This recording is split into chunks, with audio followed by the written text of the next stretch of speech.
पूर्व प्रधानमंत्री अटल बिहारी वाजपेयी जी की कविता है, टूटे मन से कोई खड़ा नहीं होता, छोटे मन से कोई बड़ा नहीं होता, मन हार कर मैदान नहीं जीते जाते, मैदान जीत कर भी मन नहीं जीते जाते। आज राजस्थान की राजनीति में गिले शिकवे दूर करने का दिन है, गिले शिकवे कहने का दिन है। बीजेपी के विधायक दल की बैठक हुई जिसमें दोनों तरफ से गिले शिकवे कहे गए, जो शिकायतें थी वो कही गई।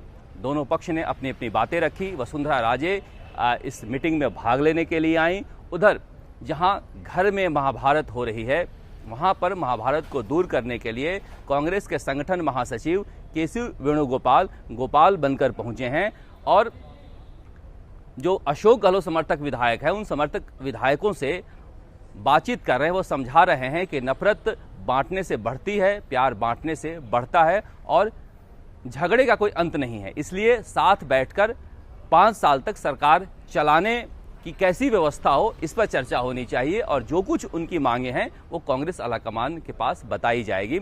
अब ये रोष प्रकट किया जा रहा है या रोष प्रकट करने की राजनीति है, जो भी हो, लेकिन मुख्यमंत्री अशोक गहलोत ने कहा था कि एक बार कांग्रेस आलाकमान सचिन पायलट को माफ़ कर देता है तो वो गले लगा लेंगे। लेकिन माफ़ किए हुए 48 घंटे से ऊपर हो गए, अशोक गहलोत अभी तक गले नहीं लगाए हैं। अब कहा जा रहा है कि शाम को 4 से 5 के बीच कांग्रेस विधायक दल की बैठक है जिसमें दोनों ही पक्ष के विधायकों को एक साथ बुलाया जाएगा और ये करीब करीब 1 महीने के बाद ऐसा हो रहा है कि जो 2 धड़े बने हुए थे वो एक जाजम पर बैठने जा रहे हैं। अब वो क्या तस्वीर होगी, कैसे एक दूसरे से फेस करेंगे, क्योंकि जिस तरह के आरोप लगे हैं दोनों पक्ष में, निश्चित रूप से इतनी गहरी खाई है कि उसको एक झटके में बांट पाना गांधी परिवार के लिए भी आसान नहीं है। एक शक जो है, शक सुबह दोनों तरफ से एक दूसरे के ऊपर है और जब शक एक बार पैदा हो जाता है तो फिर खाई लगातार बढ़ते रहती है। ऐसे में बहुत मुश्किल है कि कैसे अशोक गहलोत और सचिन पायलट एक साथ खड़े हों।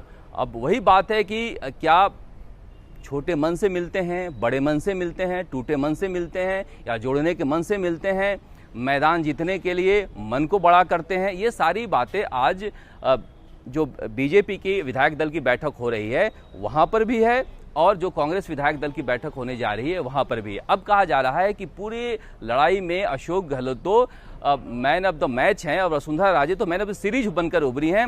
उन्हीं का जो दबाव था कि मेरे पास 10 विधायक हैं और अब कभी भी अशोक गहलोत को दे सकती हैं, जिसकी वजह से मोदी शाह की नीति फेल हुई है। ये चर्चा आम है, इसमें सच्चाई क्या है पता नहीं। अब इस बात को, ये जो टैग लगा है वसुंधरा राजे के ऊपर, इस टैग को वसुंधरा राजे को हटाने की जिम्मेदारी उन पर है। लेकिन जब उनके समर्थक विधायक छबड़ा से आने वाले प्रताप सिंह सिंघवी बीजेपी दफ्तर पहुंचते हैं तो विधायक दल की मीटिंग से पहले ही कहते हैं कि हमारी नेता तो वसुंधरा राजे है। यानी जो समस्या कांग्रेस में है फिलहाल, वो सारी समस्या जो है बीजेपी में दिख रही है। अब इस समस्या को क्या एक विधायक दल की बैठक से खत्म की जा सकती है? क्या केंद्रीय मंत्री नरेंद्र सिंह तोमर का इतना बड़ा कद है कि वो वसुंधरा राजे को समझा सकते हैं कि अपने विधायकों को इस तरह की बातें कहने से मना करें? क्यों आखिर जो विधायक थे 12-13 जो भी कहा जा रहा है कि संख्या, वो 3 दिन चौपर खड़ी रही और चौपर खड़ा रहा और वो नहीं गए गुजरात। तो इन सारे बातों पर चर्चा जो हो रही है उसमें वसुंधरा राजे को जवाब देना है। जितने सवाल हैं उससे कहीं ज़्यादा जवाब देना पड़ेगा वसुंधरा राजे को बीजेपी के अमित शाह की जोड़ी को संतुष्ट करने के लिए। उधर अब अशोक गहलोत एक बार चाहते हैं कि अपना सिक्का मनवाएं, इसलिए वो ये दिखाना चाहते हैं कि हमारे पास विधायकों की संख्या है, मगर ये दिखाने भर से या दिखाने की लालसा भर से कांग्रेस में एकजुटता नहीं आएगी। कहा जाता है कि जब भैरव सिंह शेखावत मुख्यमंत्री बने तो उनकी मर्जी के खिलाफ हरिशंकर भाभड़ा को उप मुख्यमंत्री बनाया गया था, लेकिन जब आईएएस की पहली लिस्ट आई तो भैरव सिंह शेखावत ने कहा कि एक बार भाभड़ा जी को दिखा लो। तो भैरव सिंह शेखावत ने जितनी बार सरकारें बनाई, सब अल्पमत की सरकारें बनाई और चलाई। अशोक गहलोत के पास तो कम से कम बहुमत थी, लेकिन वो एक साथ जोड़ कर नहीं रख पाए। अब जोड़ने के लिए सबसे पहले तो अशोक गहलोत को या सचिन पायलट, दोनों को अपने इर्द गिर्द जो लोग बैठ जाते हैं और सचिन पायलट को कहते हैं कि आप मुख्यमंत्री के मटेरियल हो और आपको अशोक गहलोत ने दबा रखा है, ऐसे लोगों से खुद को दूर करना होगा। और अशोक गहलोत भी एक अपने जो चाटुकारों की फौज है। एक विधायक जो पद की लालसा में जाकर सचिन पायलट की दिन भर शिकायत करते रहते हैं, उनसे घिरे रहते हैं और फिर वो जो कुछ सुनते हैं वो सुन कर नफरत पैदा कर लेते हैं और इस तरह से आग बबूला हो जाते हैं।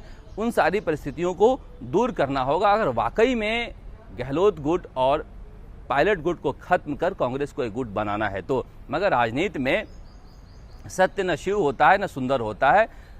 राजनीति में तो असत्य, कपट, छल यही सब एक पर्याय बन चुके हैं राजनीति का।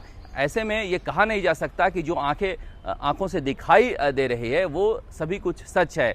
पर्दे के पीछे बहुत कुछ चल रहा है। लोग कह रहे हैं कि सचिन पायलट तो अभी मौके की तलाश में आए हैं क्योंकि दांव उल्टा पड़ गया है और कहा जा रहा है कि अशोक गहलोत कभी विश्वास नहीं करते सचिन पायलट पर, इसलिए ये मेल मिलाप हो ही नहीं सकता है। दूसरी तरफ वसुंधरा राजे के साथ भी यही स्थिति है। क्या जो आरोप उन पर लगे हैं कि मोदी शाह की नीति को फेल करने की, उस आरोप से वो कभी मुक्त होकर बीजेपी की एक मात्र नेता फिर से राजस्थान में बन पाएंगी, ऐसा फिलहाल दूर की कौड़ी लग रहा है। इसीलिए कहा जा रहा है कि आज के दिन बीजेपी और कांग्रेस के लिए भले ही मेल मिलाप का दिन रहा हो, लेकिन ऐसा नहीं है कि आज सब कुछ ठीक हो गया।